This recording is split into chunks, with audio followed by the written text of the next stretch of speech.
जीत गए भाई, जीत गए और ये करती है भारतीय टीम हमेशा। जब भी फंसते हैं ना बिल्कुल आखिरी समय पर मुकाबला ये जीत जाते हैं, श्रृंखला ये जीत जाते हैं। और इस बार तो खैर संजू सैमसन की भी करनी है बात। क्योंकि मैं आपके सवाल भी लूँगा, पर संजू सैमसन की बात इसलिए करनी है क्योंकि बंदे ने बना दिया है 100। और 100 बनाया, ऐसा नहीं कि जाके सिर्फ लप्पे लप्पे मारे हों, बड़े तरीके से सलीके से खेलते हुए।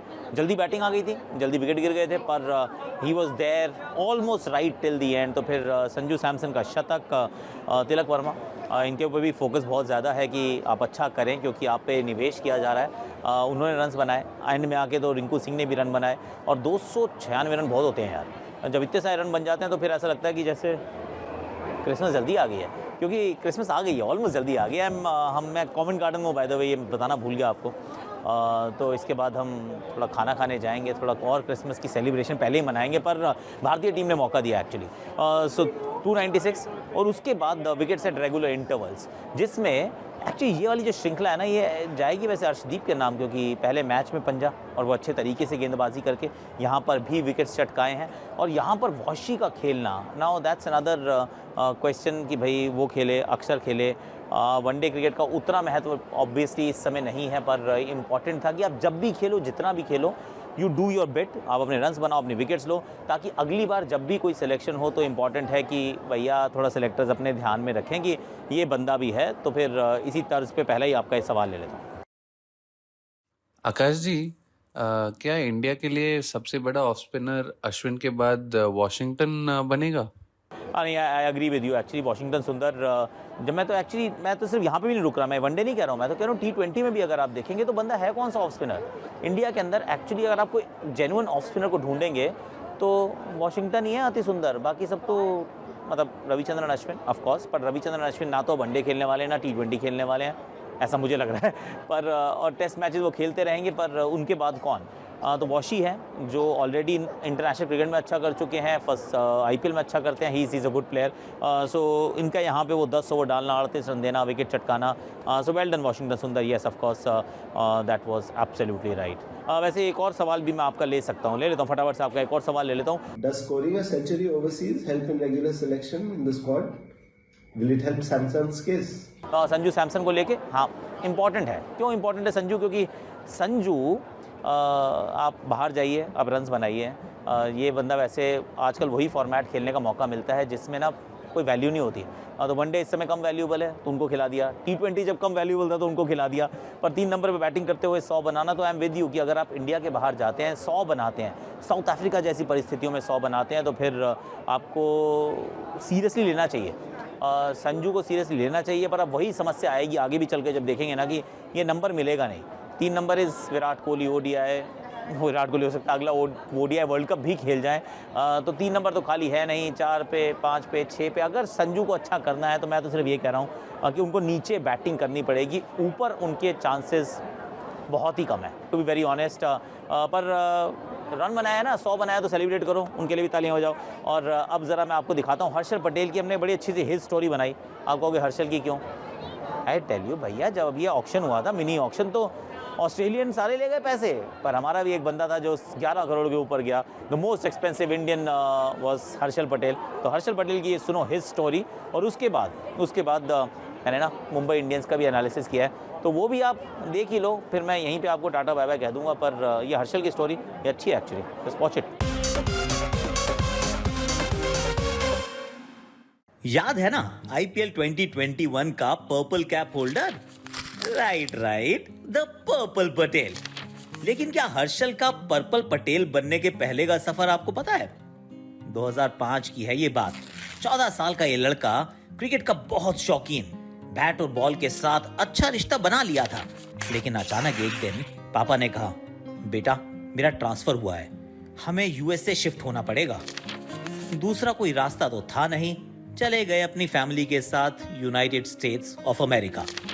अपनी पॉकेट मनी के लिए काम भी कर लिया, लेकिन दिल में अभी भी क्रिकेट बसा था। एक दिन कोच साहब ने पापा से कहा, बच्चे में टैलेंट है और उसे मौके की जरूरत है। कोच की बात सुन के फैमिली ने हर्षल को इंडिया में रहने के लिए हाँ कर दी। अब फैमिली US में और हर्षल इंडिया में। गुजरात अंडर 19 टीम में सिलेक्शन हुआ, लगातार अच्छा खेले और इंडिया अंडर 19 टीम में जगह भी बना ली। न्यूजीलैंड अंडर 19 वर्ल्ड कप 2010 में टीम में शामिल तो हुए लेकिन खेलने का मौका नहीं मिला। अपने प्रदर्शन से हर्षल कुछ खास खुश थे नहीं। गुजरात का लड़का अब हरियाणा से खेलने लगा। 2012 में आरसीबी ने हर्षल को अपनी टीम में शामिल कर लिया, लेकिन प्रदर्शन अभी भी कुछ खास नहीं था। साल बीतते गए, डोमेस्टिक क्रिकेट में तो अच्छा कर रहे थे, लेकिन आईपीएल में अपनी उम्मीदों पर खरा नहीं उतर पा रहे थे हर्षल। 2017 के mid season coach Daniel Vettori ने उन्हें बुलाया और बोला, हर्षल, हम तुम्हें अगले 4-5 मैचेस में खेलते हुए तो देखते नहीं, तुम घर जा सकते हो। We'll call you back if we need you. ये हर्षल के लिए लाइफ का सबसे बड़ा रिजेक्शन था। 2018, 2019, 2020 दिल्ली के साथ खेले हर्षल। टीम बदली लेकिन परफॉर्मेंसेस नहीं। अप्स एंड डाउन्स और रिजेक्शन से भरा हुआ ये सफर अब खत्म होने ही वाला था। वो कहते हैं ना, हर चीज का एक सही वक्त होता है। 2021 में आरसीबी ने लिया हर्षल पटेल को। पहली मैच में मुंबई के सामने खोला पंजा। ये तो सिर्फ ट्रेलर था, पिक्चर तो अभी बाकी थी। हर एक मैच में विकेट लेते गए हर्षल और बने highest joint wicket taker in one season. Sir पे चढ़ी पर्पल कैप। ड्रीम सीजन था ये हर्षल का। अब खुल गया था इंटरनेशनल क्रिकेट का दरवाजा और फाइनली इंडियन जर्सी पहनने का मिला मौका। सबकी नजरें थी उन पर, लेकिन अब कहां रुकने वाला था ये बंदा। India versus south Africa T20 में भी दिखाया अपना कमाल का form and we believe he will carry it forward. पूरा देश जिन्हें पर्पल पटेल कहता है, दोस्तों उनकी ये कहानी सिर्फ यही बताती है, हौसले बुलंद हो और धीरज रखा जाए तो कामयाबी आज या कल आपके पैर जरूर चूमेगी। अब तुम्हें ना रुकना है ना मुड़ना है, सफलता की कई और मंजिलों को भी छूना है। All the very best purple Patel, we believe in you.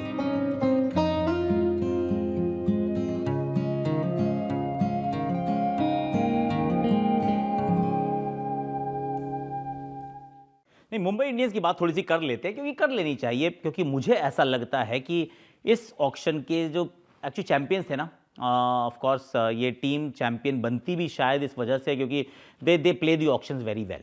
और इस बार फिर थोड़ा सा भाग्य का साथ यहाँ ज़रूर मिला, पर जब इतना सा भाग्य का साथ मिला तो इन्होंने पूरा का पूरा गेम जो था वो अपने पक्ष में कर लिया। और जो सबसे बड़ी बात थी, सबसे इम्पॉर्टेंट बात वो ये थी कि जेराल्ड कोएत्जे, आई थिंक वो एक ऐसा लम्हा जिसमें बाकी टीम्स क्या कर रही थी, आई गॉट नो आइडिया, क्योंकि हम सबका तो ये मानना था। इनफैक्ट हमने भी जियो सिनेमा पे एक मॉक ऑक्शन भी की थी, उसमें भी वो 12, 13, 14 करोड़ के आसपास जा रहे थे और यहाँ पे किसी और ने उनके लिए बोली नहीं लगाई। 5 करोड़ में जेराल्ड कोएत्जे का मिलना इज़ लाइक फ्री में मिल गया भाई।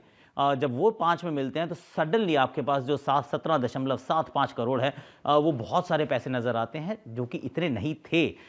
फिर आप मधुशंका को भी ले लेते हैं, चलो जी आपके पास एक लेफ्ट आर्म फास्ट बॉलर आ गया, आपके पास एक राइट आर्म फास्ट बॉलर आ गया, and they didn't stop there. उन्होंने कहा नहीं रुको, अभी रुको ज़रा करते हैं हम।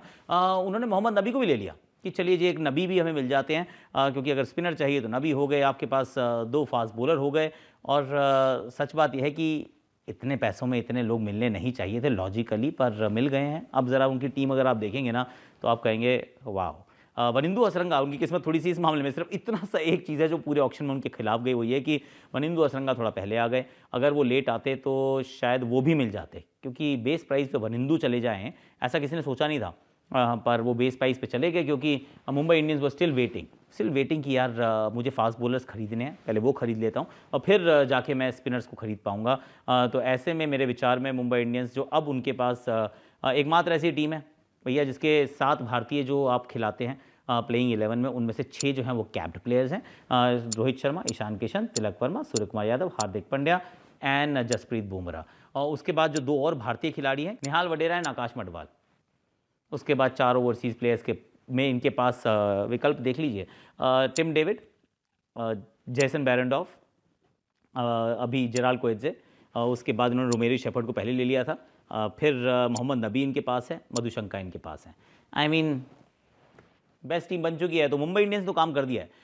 देखिए बहुत इस पर बात चल रही थी, थोड़ा सा लोगों का हार्ट बर्न भी था कि कप्तान बदला है, पर कप्तान अब नए कप्तान हार्दिक पांड्या को टीम बना के दे दी गई है कि इस टीम के साथ अब आपका प्लेऑफ में जाना तो ऑलमोस्ट कंफर्म्ड समझो, लेकिन अब आपके हाथ में है कि टीम के माहौल को एक अच्छा रखना और ये तैयार करना इस तरीके से कि सारी टीम जो है वो हार्दिक पांड्या के लिए खेलना शुरू करे और जीतना शुरू करे, वरना टीम ऐसी है कि 100% टॉप 4 में होना चाहिए और अगर ये जाके ऐसे ट्रॉफी उठा भी लें तो किसी को हैरानी नहीं होनी चाहिए।